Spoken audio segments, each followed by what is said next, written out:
Au dîner, mon beau-fils a dit, ça, c'est entre nos vrais parents. Sa sœur a hoché la tête. Cette nuit-là, j'ai fermé chaque compte à leur nom et leur fonds pour l'université. 2 semaines plus tard, leur vrai père a disparu. Les frais de scolarité se sont effondrés, et les mêmes enfants qui se moquaient de moi ont finalement appelé à l'aide. Salut, Reddit. J'ai passé des années à élever 2 enfants qui n'étaient pas les miens, je leur ai tout donné, et on m'a quand même dit que je n'étais pas leurs vrais parents. Alors, j'ai dit, très bien, laissez vos vrais parents s'en occuper. Et tout s'est effondré rapidement. Mais avant que ça n'arrive, laissez-moi commencer par le début. Je m'appelle Daniel Ward. J'ai 39 ans et je possède un petit garage de réparation automobile dans une ville de taille moyenne. Je fais ça depuis le début de ma vingtaine. Ce n'est pas glamour, mais c'est un travail honnête. Je suis le genre de gars qui aime les choses simples. Travailler dur, payer les factures, bien dormir. Il y a 8 ans, une femme nommée Laura est venue dans mon garage avec sa vieille voiture en surchauffe. Elle était infirmière, mère célibataire, polie, mais clairement épuisée. Nous avons discuté pendant que je réparais son radiateur. De fil en aiguille, en moins d'1 an, nous sortions ensemble. 2 ans plus tard, nous nous sommes mariés. Elle avait 2 enfants, Noah, qui avait 12 ans, et Maya, qui en avait 10. Leur père, Greg, était dans les parages mais jamais vraiment là. Il débarquait avec des promesses, des voyages dans des parcs d'attractions, des cadeaux brillants, de grands discours sur la création d'une entreprise, puis disparaissait à nouveau. Je n'ai pas essayé de le remplacer. Je me suis contenté de combler les manques. J'emmenais les enfants à l'école. J'aidais aux devoirs. J'allais aux matchs de foot. Je construisais des projets scientifiques. Les petites choses ennuyeuses qui comptent vraiment. Au début, ils gardaient leur distance. Je sentais qu'ils me testaient, attendant que je disparaisse comme leur père le faisait habituellement. Je suis resté quand même. Lentement, ils se sont ouverts. Maya me parlait de l'école. Noah a commencé à me demander des conseils. Il m'appelait toujours Daniel, mais ça m'était égal. Le respect comptait plus que les titres. Greg a commencé à s'effacer de plus en plus. Il oubliait les anniversaires ou arrivait en retard avec des excuses. Une fois, il a promis à Noah qu'il serait à son match de foot. Le gamin n'arrêtait pas de regarder les gradins pendant tout le match. Greg n'est jamais venu. Après, Noah est resté assis là, essayant de ne pas pleurer. Je lui ai tapé sur l'épaule et j'ai dit, « Tu as super bien joué. » Puis nous sommes allés manger des burgers sur le chemin du retour. Je n'en ai pas fait toute une histoire. J'ai juste fait ce qui devait être fait. Puis il y a eu Maya. Elle a été renvoyée une fois pour s'être disputée avec un professeur. Laura était au travail. Greg ne répondait pas à son téléphone, alors l'école m'a appelé. J'ai fermé le garage plus tôt, je suis allé là-bas et j'ai réglé ça. Maya me regardait à peine dans la voiture, embarrassée. Je ne lui ai pas fait la morale, j'ai juste dit, tu vaux mieux que ça. Elle a hoché la tête et est restée silencieuse. Plus tard dans la soirée, elle a laissé un mot sur mon bureau. Désolé pour les ennuis. Merci d'être venu me chercher. Des moments comme ça me donnaient l'impression que je commençais enfin à les atteindre. Pas en tant que père de remplacement, mais comme quelqu'un de solide, de fiable. La vie a été stable pendant un certain temps. Les enfants ont commencé à avoir de meilleures notes à l'école. Laura et moi avons acheté une petite maison. Nous n'étions pas riches, mais nous avions la paix. Greg allait et venait toujours, généralement quand il avait besoin de paraître comme un père pour obtenir l'approbation de quelqu'un. Je n'ai jamais dit un mot contre lui. Je me disais que les enfants grandissent et finissent par comprendre les choses par eux-mêmes. Je travaillais de longues heures, mais je m'assurais d'être à la maison pour le dîner. Nous avions nos routines. Soirée pizza le vendredi, corvée le samedi, balade en voiture en famille le dimanche. Les enfants ne disaient jamais merci ouvertement. Mais je pouvais le voir dans la façon dont ils s'appuyaient sur moi. Si la voiture tombait en panne, c'était « Daniel, tu peux regarder ça ?» Quand ils avaient besoin d'aide pour des projets, ils me demandaient en premier. Greg ne savait même pas quel cours il suivait. Je ne tenais pas les comptes, mais je gardais tout en tête. Chaque fois que j'étais là quand il ne l'était pas, je me disais que ça comptait, que ça s'additionnait pour former quelque chose. 8 ans d'efforts constants. Je n'étais pas parfait, mais je leur ai donné de la constance, quelque chose que je n'ai jamais eu en grandissant. Je n'attendais pas de loyauté, juste un respect de base. Si vous m'aviez demandé à l'époque, j'aurais dit que nous nous en sortions bien. J'avais un bon mariage, 2 enfants qui me faisaient confiance, une entreprise en pleine croissance. Mais maintenant que j'y repense, je réalise que tout reposait sur une mince couche de commodité. Il m'aimait parce que je rendais la vie plus facile, parce que je faisais en sorte que les choses fonctionnent. Greg était l'histoire amusante. J'étais celui qui maintenait la maison debout. À l'époque, ça m'était égal. Je pensais que l'effort l'emporterait toujours. Il s'avère que l'effort ne signifie pas grand-chose quand les gens ne se souviennent que de ce que vous leur donnez, et non de qui vous êtes. À l'époque, cependant, je ne savais rien de tout ça. Je pensais qu'être stable suffisait. Je pensais que se montrer chaque jour vous gagnait une place dans le cœur de quelqu'un. Il m'a fallu 8 ans pour découvrir que certaines personnes ne vous apprécient que jusqu'à ce que quelqu'un de plus bruyant entre en scène. Et cette partie de ma vie, celle où je croyais que la constance suffisait, s'est terminée le jour où Greg a décidé de réapparaître. Les choses sont restées calmes pendant quelques années. Les enfants sont devenus des adolescents et la maison était principalement paisible. Noah était du genre à adorer les ordinateurs mais à détester les devoirs. Maya vivait sur son téléphone et traitait sa chambre comme son propre royaume. Laura faisait de longues gardes à l'hôpital et je maintenais mon garage en activité avec 2 employés. La vie était prévisible. Puis Greg est revenu. Ça a commencé modestement. Il est arrivé à la maison un après-midi au volant d'un SUV rutilant avec des plaques de concessionnaire. Il prétendait avoir redressé la barre. Il portait une montre en or, avait une nouvelle coupe de cheveux et se comportait comme un homme qui venait de gagner quelque chose. Laura était polie, les enfants étaient ravis, et je suis resté silencieux. C'était la première fois que je voyais avec quelle facilité les gens oublient qui est réellement resté. Il a commencé à venir plus souvent. Un dîner rapide s'est transformé en visites hebdomadaires. Il s'asseyait à table, se vantant de ses affaires et de ses projets à l'étranger. Noah buvait ses paroles. Maya l'appelait « Papa », comme si elle n'avait jamais cessé. Je suis resté poli, mais à l'intérieur, j'ai commencé à prendre des notes. Un samedi, Greg s'est garé dans l'allée pendant que je changeais l'huile de la voiture de Laura. Il s'est appuyé sur le capot comme si c'était le sien. « Tu fais toujours le même boulot, hein ?» a-t-il dit avec un sourire en coin. « Ça paie les factures », ai-je répondu. « Tant mieux pour toi, mec », a-t-il dit comme s'il parlait à quelqu'un d'inférieur. Puis il a appelé Noah et Maya, les a emmenés déjeuner et est rentré tard avec de nouvelles chaussures et un tas d'emballages de fast-food dans la voiture. Laura a dit, au moins, il essaie. Essayez quoi? D'effacer des années d'absence avec une virée shopping. Je n'ai pas discuté. Je savais comment ces choses se déroulaient. Quelques semaines plus tard, Noah est rentré avec une nouvelle idée. Papa dit que je devrais investir. Il lance une entreprise. Il dit que je pourrais tripler mes économies. J'ai demandé quel genre d'entreprise. Il a parlé d'expansion technologique crypto et d'achat précoce. J'ai demandé si Greg lui avait montré des papiers. Il a dit non, mais que, papa ne m'arnaquerait pas. Il l'a fait.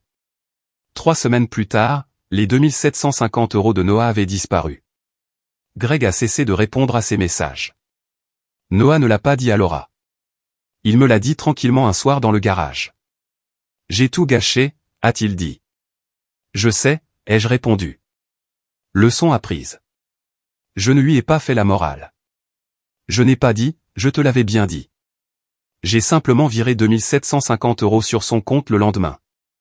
Il ne m'a jamais remercié et je n'en ai jamais reparlé. Greg est revenu 2 semaines plus tard, agissant comme si de rien n'était. Laura l'a accueilli avec un sourire. J'ai vu Noah se tendre, mais il n'a rien dit. Puis est venu le dîner de famille. Laura avait invité Greg pour les enfants. Nous étions assis là, en train de manger. Quand Greg a regardé autour de lui et a dit, « Tu tiens un garage, n'est-ce pas, Dan ? Je pourrais avoir besoin d'un gars comme toi. J'ai quelques voitures à retaper. » J'ai juste dit, « Je suis bien comme ça. » Il a ri. « Non, mec. Je suis sérieux. Tu t'occupes du sale boulot, je m'occupe des affaires. On pourrait faire quelque chose de bien. » Je n'ai pas répondu. Puis il s'est penché en arrière, a regardé Laura et a dit, « Tu vois, il est silencieux. C'est ce que j'aime chez lui. Stable, un bon gestionnaire de maison. Tout le monde a ri. Même Laura a souri maladroitement. Je me suis levé, j'ai débarrassé les assiettes et j'ai quitté la table. Après ça, quelque chose a changé. J'ai remarqué avec quelle facilité Greg entrait et sortait comme s'il était chez lui. Laura ne l'arrêtait pas. Les enfants ont commencé à comparer tout ce que je faisais à lui. Si je disais non à quelque chose, ils disaient « Papa nous aurait laissé faire ». Un week-end, nous avons fait une visite d'université pour Maya. J'avais imprimé le plan, réservé l'hôtel, tout. À mi-parcours de la visite, j'ai vu Greg qui attendait près de l'entrée. Il a fait un signe de la main comme s'il était à sa place. Je voulais lui faire une surprise, a-t-il dit. Il nous a accompagnés, a pris les choses en main, a parlé au guide, a interrompu les questions, l'a appelé « ma chérie », comme s'il n'avait pas disparu pendant des années. Chaque fois qu'il disait « nous », en parlant de payer pour l'université, ma mâchoire se serrait. À un moment donné, il a dit au conseiller d'admission « je m'assurerai que ma fille ait tout ce dont elle a besoin. Son papa s'occupe d'elle. » Je suis resté là, tenant le dossier avec tous les vrais plans de paiement sur lesquels je travaillais depuis des années. Sur le chemin du retour, la voiture était silencieuse. Maya faisait défiler son téléphone, souriant aux photos d'elle et de Greg. Noah a dit, c'était bien d'avoir les deux parents là. Je n'ai pas répondu. Cette nuit-là, Laura a dit, ils sont juste excités. Ne le prends pas personnellement. Je ne le prends pas personnellement, ai-je dit, j'observe, c'est tout. À partir de ce jour, j'ai cessé d'essayer de rivaliser. Je payais toujours les factures, je maintenais toujours les choses en ordre, mais je le faisais les yeux ouverts. Je ne faisais plus partie d'une famille. J'étais un employé avec des avantages affectifs qui expiraient dès que quelqu'un de plus divertissant se présentait. Greg continuait de venir. Les enfants continuaient de le louer, et Laura continuait de prétendre que tout allait bien. Je n'étais pas en colère. J'étais calculateur. J'économisais de l'argent depuis des années, fonds pour l'université, compte d'épargne, fonds d'urgence. J'ai commencé à vérifier chaque chiffre, chaque compte, chaque identifiant. Si la loyauté était optionnelle dans cette maison, alors mon soutien l'était aussi. Au moment où j'ai réalisé qu'ils préféraient tous vivre de ces fausses histoires plutôt que de mes efforts réels, j'ai su que j'arrêterais d'être le plan de secours. Ils ne le savaient pas encore, mais je planifiais déjà ma sortie de leur zone de confort. C'était au début du printemps quand Laura a dit qu'elle voulait organiser un dîner de famille pour discuter des plans pour l'université. Je savais déjà ce que ça signifiait. Greg avait appelé plus souvent ces derniers temps, promettant d'aider avec les frais de scolarité. Les enfants gobaient chaque mot. J'avais passé les derniers mois à me retirer discrètement, laissant tout le monde montrer son vrai visage. Ce soir-là, la table était dressée comme pour un repas de fête. Laura avait fait du poulet rôti. Maya avait son téléphone sur le comptoir, et Noah n'arrêtait pas de vérifier ses messages. Je suis entré avec un dossier plein de documents imprimés, détails des frais de scolarité, liste de bourses, informations bancaires, de vrais plans, le genre que les adultes font quand ils sont sérieux au sujet de leurs responsabilités. Nous nous sommes assis et pendant un moment, c'était calme. J'ai commencé à expliquer les chiffres. Entre l'épargne et les aides, nous pouvons couvrir entièrement la première année de Noah. Maya a des bourses, donc elle. Maya m'a coupé. Ne devrait-on pas laisser nos vrais parents s'occuper de ça? La pièce s'est figée. Noah n'a pas levé les yeux de son téléphone. Ouais, je pense que papa et maman devraient discuter de cette partie. Tu en as assez fait, Daniel. Tu as déjà beaucoup aidé. La main de Laura s'est arrêtée en l'air, sa fourchette touchant à peine son assiette. J'ai regardé les deux enfants. Vos vrais parents? Maya a hoché la tête comme si elle clarifiait quelque chose de simple. Oui, je veux dire, c'est une affaire de famille, des choses financières. Laura a essayé de parler. Daniel, il ne. Je me suis levé. C'est bon. Je suis allé à la cuisine, je me suis lavé les mains et j'ai écouté les conversations étouffées derrière moi. Il ne chuchotait pas, il parlait juste comme si j'avais quitté la pièce pour de bon. Après le dîner, je suis monté. Laura est venue dans la chambre plus tard, essayant de s'expliquer. Ils ne le pensaient pas comme ça, a-t-elle dit. Ils ont dit exactement ce qu'ils pensaient, lui ai-je répondu. Ils essaient juste de renouer avec leur père. Tu as été. J'ai été le gars qui a payé pour tout ça, les jeux interrompus. Elle s'est tue. Cette nuit-là, je n'ai pas beaucoup dormi. Je me suis assis à mon bureau avec le dossier ouvert. Chaque chiffre que j'avais économisé pour ces enfants me regardait. 79 000 €. Des années de garde supplémentaires, de week-ends sacrifiés, de vacances annulées. J'ai pensé à chaque match auquel j'avais assisté, chaque fois que j'avais dit oui quand Greg disait non, chaque facture que j'avais couverte discrètement. Et maintenant, d'une manière ou d'une autre, j'étais l'étranger. Je ne ressentais pas de colère, juste de la clarté. À 3 heures du matin, j'ai ouvert mon ordinateur portable et je me suis connecté au compte. J'ai tout transféré sur un compte d'épargne privé à mon nom. Puis j'ai ouvert un bloc-notes et j'ai noté les nouveaux totaux, ligne par ligne. Quand j'ai fini, j'ai fermé le dossier, l'ai glissé dans mon tiroir et j'ai éteint la lumière. Le lendemain matin, j'étais déjà au garage quand Laura a appelé. « Tu es parti tôt ?» a-t-elle dit. « J'avais du travail », ai-je répondu. « Tu vas bien ?» ?»« Je vais bien. Je réalise juste qui est qui. » Ce soir-là, Greg est arrivé. Il a garé son SUV juste devant la maison comme si c'était son allée. Je l'ai regardé depuis le porche se pavaner, riant au téléphone. Quand il m'a vu, il a dit « On emmène les enfants. »« Ça va pour toi ?»« Ça va », ai-je dit. « Occupe-t'en. » Il a souri, m'a tapé sur l'épaule et a dit « Content qu'on soit sur la même longueur d'onde, mec. » Ils sont partis. La maison était de nouveau silencieuse. Je suis resté sur le seuil un moment, regardant le salon, les trophées que je les avais aidés à gagner, les photos de famille où je me tenais en arrière-plan. Je les ai toutes décrochées et mises en boîte, pas par colère, juste parce qu'elles n'étaient plus les miennes. Laura est rentrée plus tard dans la nuit, seule. Elle a vu le mur vide et s'est mise à pleurer. « Tu ne vas pas vraiment faire ça, n'est-ce pas ? » « Je l'ai déjà fait, » ai-je dit. Elle s'est assise, la tête dans les mains. « Greg ne peut pas gérer ça. Tu le sais. Alors il est temps qu'il apprenne. » Elle n'a pas dit un mot de plus. Les jours suivants, la maison était silencieuse. Personne n'a reparlé du dîner. Les enfants ne me regardaient pas dans les yeux. Greg continuait de venir, prétendant que tout allait bien. J'observais de loin, comme quelqu'un qui regarde un feu brûler un champ qui ne lui appartient plus. Ce dîner n'a pas seulement changé la famille. Il a effacé l'illusion que j'en avais jamais eu une. Pendant des années, j'avais pensé qu'être stable suffisait. Mais cette nuit-là m'a appris quelque chose de simple. Quand les gens cessent de vous respecter, rester gentil ressemble juste à de la faiblesse. Je n'étais plus faible. Après ce dîner, quelque chose s'est éteint en moi. La comédie a cessé. Les faux sourires, les conversations forcées, tout ça. L'air dans la maison était différent, comme si tout le monde attendait que j'explose. Je ne l'ai pas fait. Je suis juste devenu silencieux, concentré, et j'ai commencé à reprendre le contrôle, morceau par morceau. Greg tournait de trop près depuis trop longtemps, se pointant quand il voulait, me parlant de haut dans ma propre maison.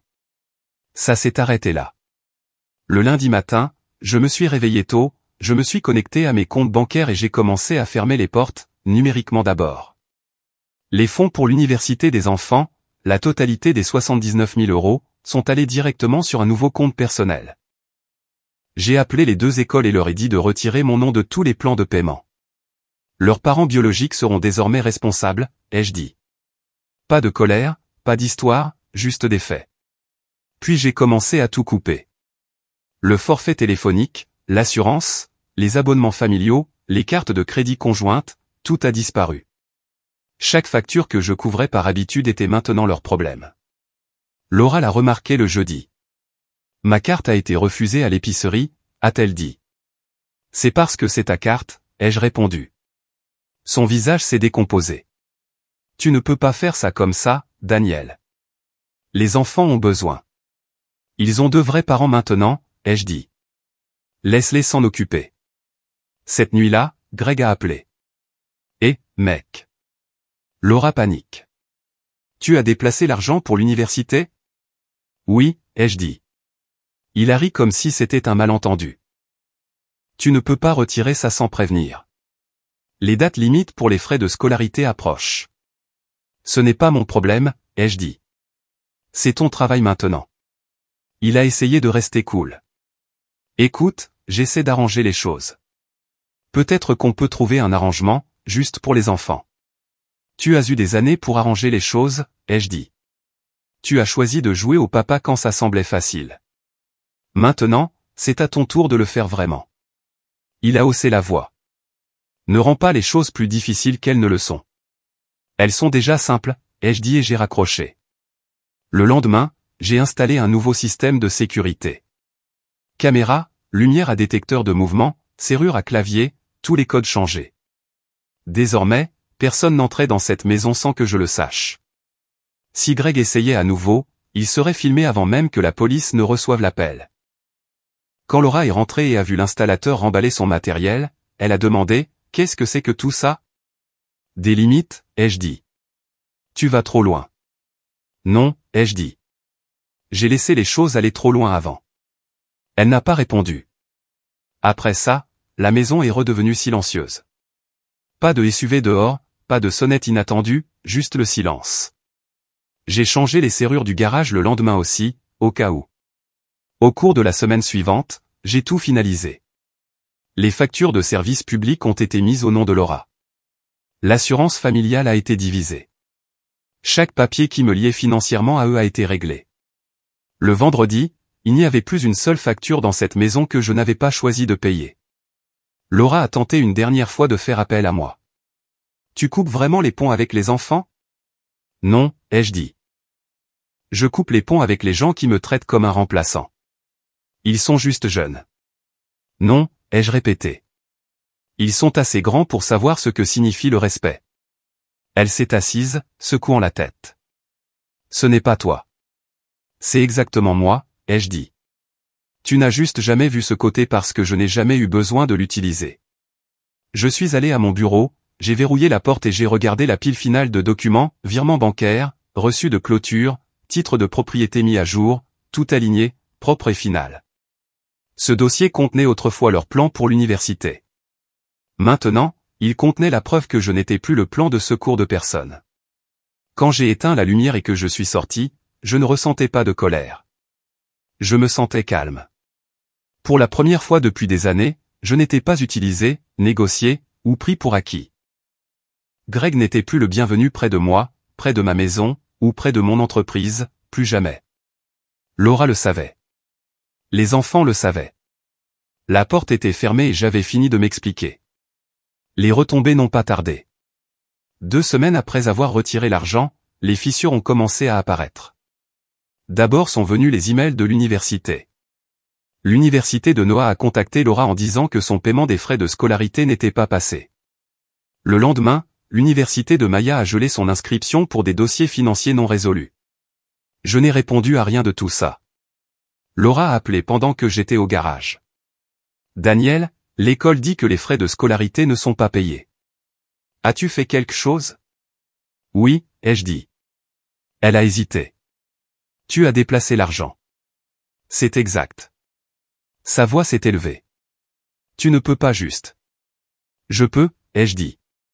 Et je l'ai fait. Il y a eu une pause.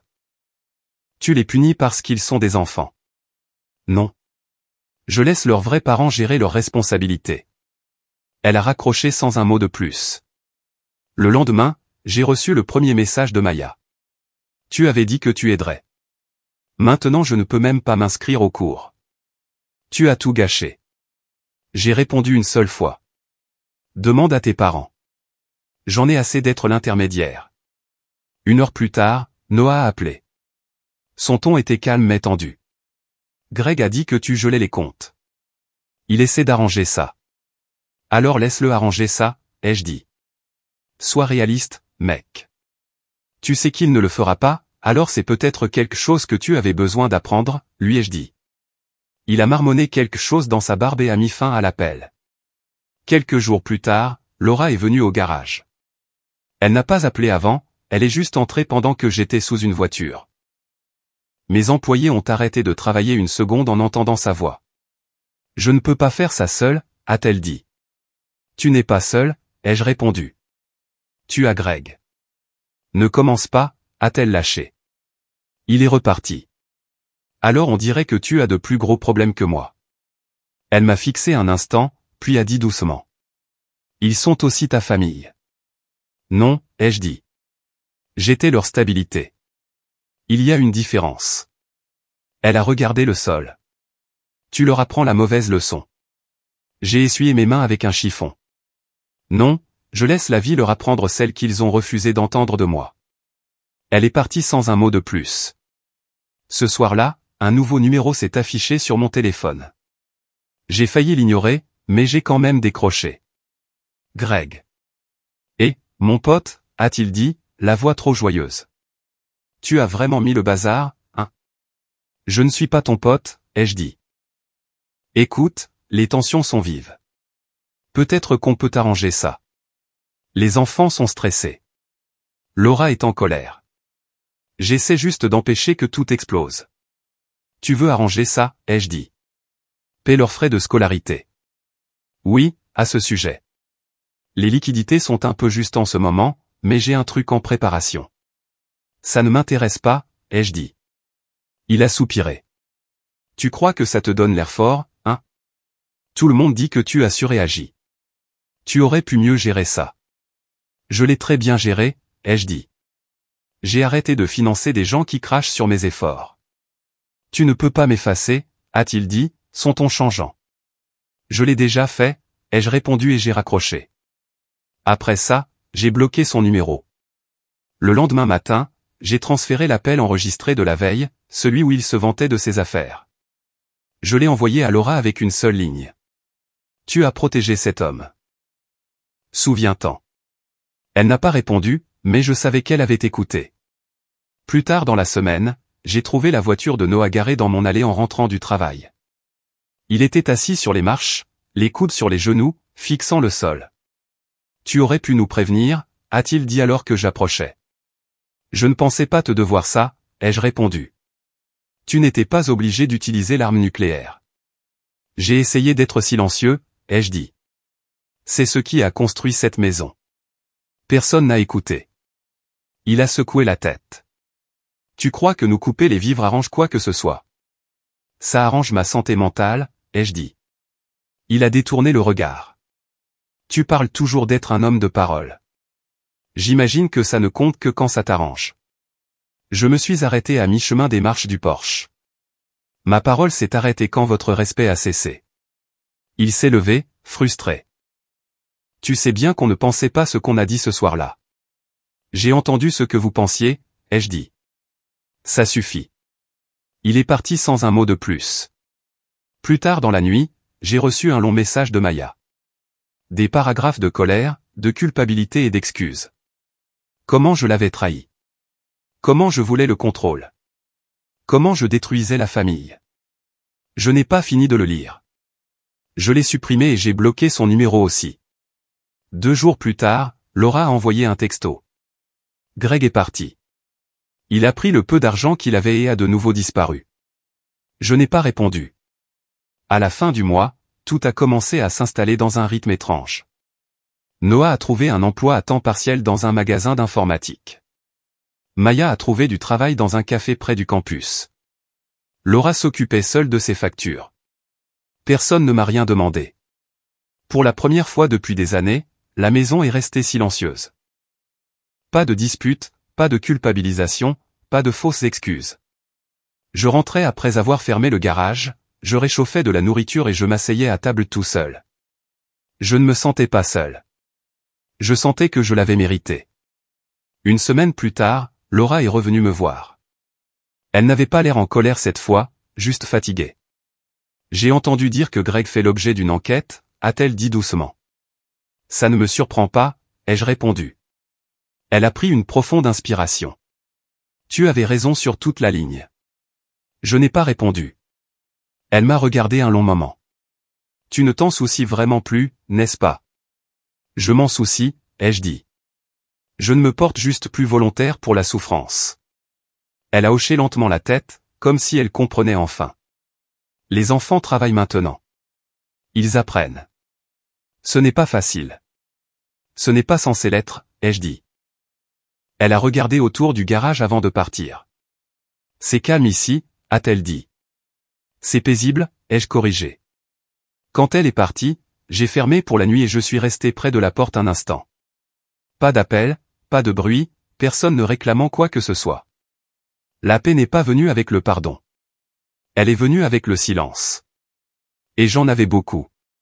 Le mois suivant, j'avais fini de démêler ce qui m'appartenait encore. Je traitais la maison comme un travail. Lister ce qui est cassé, réparer ce qui est à moi, laisser le reste visible. J'ai rebouché les trous de clous et j'ai repeint le mur du salon. Les contours ont disparu. Les bosses sont restées. J'ai étiqueté la boîte et les glissé sur l'étagère supérieure du placard. Au garage, j'ai aussi tracé des lignes. J'ai refait l'emploi du temps, les matins pour les diagnostics et les appels, les après-midi pour le travail sur les moteurs. J'ai dit à mes gars que je serais injoignable après 18 heures. Sans exception. Le plus jeune, Evan, a ouvert la bouche pour poser une question sur les urgences, et j'ai secoué la tête. Si ça fuit, garez-la. Je regarderai demain. Il a hoché la tête, surpris que, demain, puisse être une réponse complète. Les clients continuaient de demander des nouvelles de la famille, parce que c'est ce que font les petites villes. Je donnais des réponses courtes. Ils vont bien. Tout le monde est occupé. Comment va votre Camry? La conversation revenait aux voitures, qui ne le prennent jamais personnellement quand on arrête de les nourrir. Les machines ne sont pas rancunières. Elles tombent en panne. On les répare ou pas? Quoi qu'il en soit, elles disent la vérité. Un mardi, un homme est arrivé avec un raté d'allumage qu'il avait ignoré pendant des mois. La bobine 3 était morte. Il n'arrêtait pas d'éteindre le voyant. Je pensais que ça passerait, a-t-il dit. Ça ne passe jamais, lui ai-je répondu en installant une nouvelle bobine. Le ralenti s'est stabilisé. Il a payé en espèces et est parti. L'imprimante a reçu à cliqueter sur le comptoir. J'ai écouté et j'ai pensé aux avertissements que j'avais fait taire pour d'autres personnes. Le soir, je cuisinais des choses simples, riz, poulet nature, et j'ai appris à quel point les poêles sont silencieuses quand personne ne cherche quelque chose de spécial. Je mangeais parfois debout, appuyé sur l'évier. Après la vaisselle, je fouillais dans les tiroirs, des clés de rechange qui n'ouvraient rien, des chargeurs morts, des cartes de membres d'endroits où nous n'étions jamais allés 2 fois. J'ai fait 3 piles, garder, jeter, rendre. La pile à rendre, ce n'était pas à moi de la porter. Je l'ai laissée près de la porte. Il y avait de la paperasse, changer les bénéficiaires, retirer des noms, fermer des dossiers que j'aurais dû fermer des années plus tôt. Le directeur de la banque a fait glisser les formulaires avec la sympathie morne de quelqu'un qui avait vu ça 100 fois. C'est la partie difficile, a-t-il dit. Non, ai-je répondu. La partie difficile, c'était de prétendre que ça fonctionnait encore. J'ai paraffé des cases jusqu'à avoir une crampe à la main et je suis parti avec des copies dans une enveloppe Kraft. Le genre qu'on garde pour prouver qu'on a vraiment tourné la page. Un soir, j'ai trouvé le dossier avec les impressions de bourse, les dates limites, les calculateurs d'aide. Je ne l'ai pas jeté. J'ai pris un stylo et j'ai écrit la date dans le coin et le mot « clos ». Pas une menace, pas un message, juste une étiquette. Pour que la prochaine fois que j'ouvre le tiroir, je me souvienne que la décision n'était pas sujette à débat. Le téléphone est resté principalement silencieux. Quand il sonnait et que je ne connaissais pas le numéro, je le laissais sonner. Si un message vocal arrivait, je le laissais jusqu'à ce que l'icône cesse de ressembler à une alarme incendie. C'est surprenant de voir combien de problèmes meurent quand on arrête de leur louer une chambre. J'ai commencé à marcher après le dîner, 2 pâtés de maison jusqu'au lampadaire cassé, retour en passant devant le garage, puis le long chemin pour rentrer.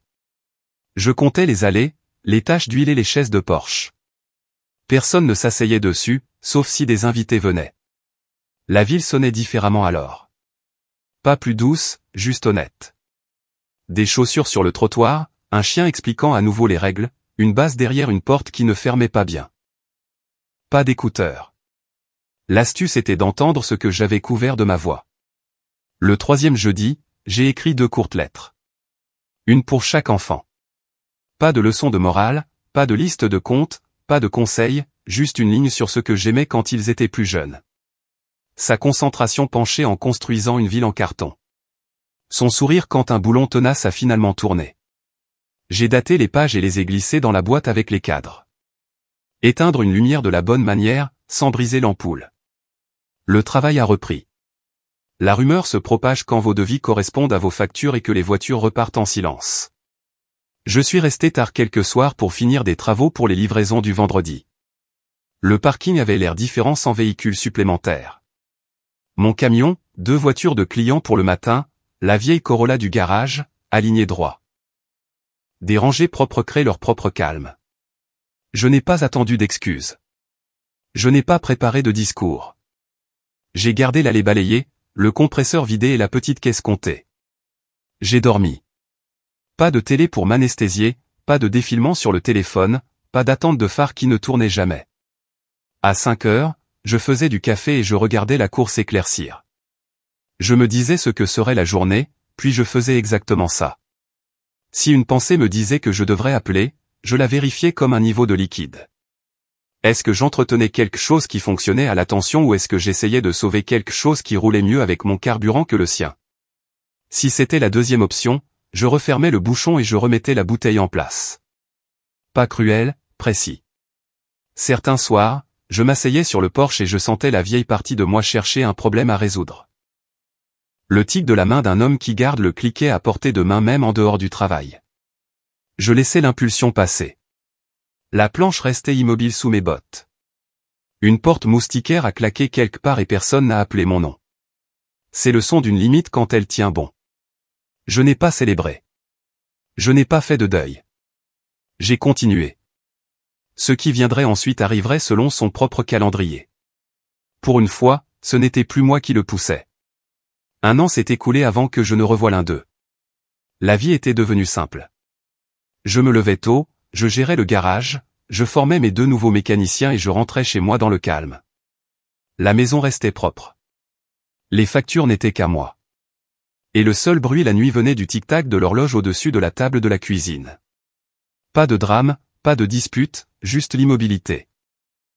Je ne pensais pas beaucoup au passé, non pas parce que j'avais oublié, mais parce qu'il n'appartenait pas à la vie que j'avais construite.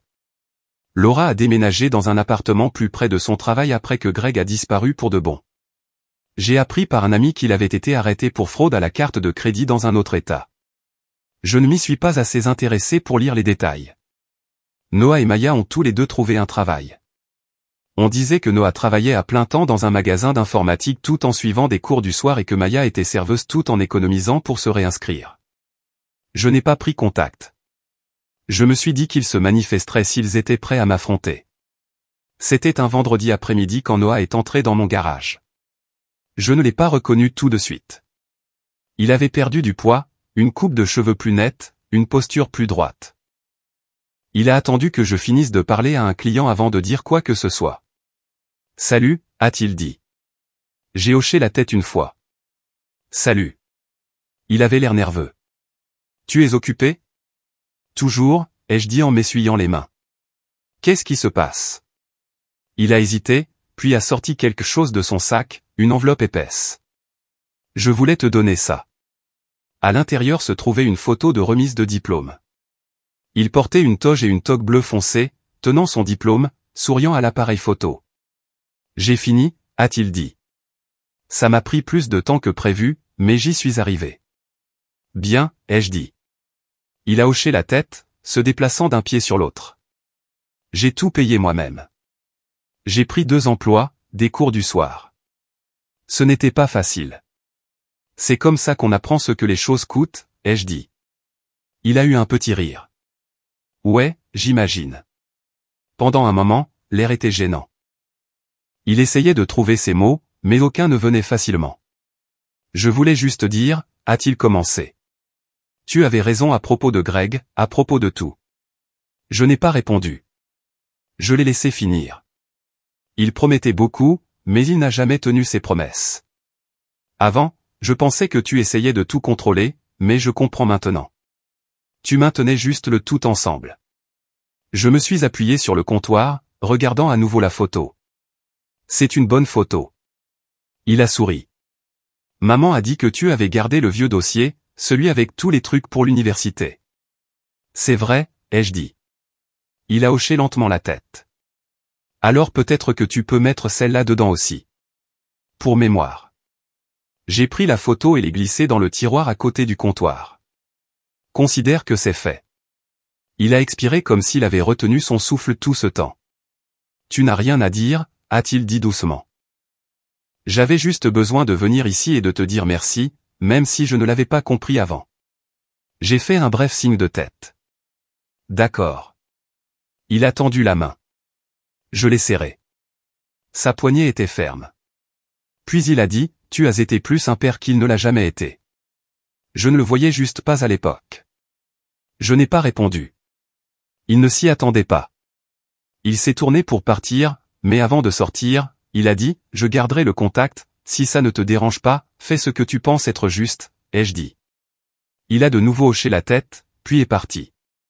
La porte s'est refermée derrière lui, et je suis resté là 1 minute, fixant l'espace qu'il venait d'occuper. Puis je suis retourné au travail. Ce soir-là, en rentrant, j'ai ouvert le vieux dossier. Le même qui contenait autrefois les plans pour l'université que j'avais élaborés pour les 2 enfants. J'ai glissé la photo à l'intérieur, je l'ai refermée et je l'ai remis dans le tiroir. Pas de colère, pas de nostalgie, juste une clôture. 1 semaine plus tard, j'ai reçu une lettre par la poste. C'était de Maya. Son écriture était toujours brouillonne. Elle disait, je comprends maintenant. Tu as eu raison de faire ce que tu as fait. J'étais en colère parce que c'était plus facile que d'admettre que j'avais tort. Merci d'avoir assez tenu à nous pour arrêter. Je n'attends rien. Je voulais juste que tu saches que je comprends maintenant. C'était tout. Pas de longues excuses, pas d'explications. Juste une simple honnêteté. J'ai plié la lettre, l'ai mise dans le même dossier que la photo de Noah et je l'ai refermée. Laura est venue 1 mois plus tard. Elle avait l'air mieux, plus saine, plus calme. Elle m'a tendu une petite pile de courriers qui avaient été envoyés à son ancienne adresse. Tu as reçu quelques trucs, a-t-elle dit. J'ai hoché la tête et les ai pris. Elle s'est attardée sur le seuil, regardant autour du garage. Tu as bien réussi, a-t-elle dit. C'est calme, ai-je répondu. Ce n'est pas une mauvaise chose. Non, ce n'est pas le cas. Elle a baissé les yeux vers le sol, puis m'a de nouveau regardé. Les enfants parlent beaucoup de toi. Ils ne sont plus les mêmes. Ils travaillent dur. Ils n'attendent pas qu'on leur donne tout. C'est bien, ai-je dit. Elle a hésité. J'aurais dû arrêter les choses plus tôt. Le manque de respect, les mensonges. J'ai laissé faire parce que je ne voulais pas me battre. J'ai hoché la tête 1 fois. On ne peut pas réparer quelque chose en prétendant que ce n'est pas cassé. Elle a soupiré. Tu as toujours dit ça. Oui, ai-je dit. Personne n'écoutait alors non plus. Elle a souri faiblement. Je le comprends maintenant. Nous sommes restés là en silence pendant quelques secondes. Puis elle a dit, as-tu déjà pensé à réessayer? À repartir de zéro? J'ai regardé par-delà elle la rangée de voitures qui attendaient dehors. Je suis reparti de zéro. Juste pas de la manière que tu imagines. Elle a hoché la tête, compréhensive. Tu es différent maintenant. Je suis en paix maintenant, ai-je corrigé. Elle a souri à nouveau, un sourire plus petit cette fois. Puis elle a dit au revoir et est partie. Ce soir-là, après avoir fermé le garage, j'ai fait une longue promenade à travers le parking. Le ciel virait à l'orange et l'air sentait la pluie. J'ai regardé les rangées de voitures terminées, les outils nettoyés et alignés, l'espace silencieux qui n'appartenait qu'à moi. Pendant des années, j'ai pensé que la paix venait en réparant les dégâts des autres. Il s'avère qu'elle vient en refusant de vivre dedans. Je suis rentré chez moi en voiture, je me suis garé et je suis resté un moment dehors avant d'entrer. La lumière du porche bourdonnait doucement. À l'intérieur, la maison avait le même aspect que toujours. Simple, silencieuse, la mienne. Je me suis assis à table, j'ai ouvert le dossier une dernière fois et j'ai regardé la photo et la note de Maya. Pour une fois, elle ne piquait pas. Elle me rappelait juste que j'avais fait ce qu'il fallait.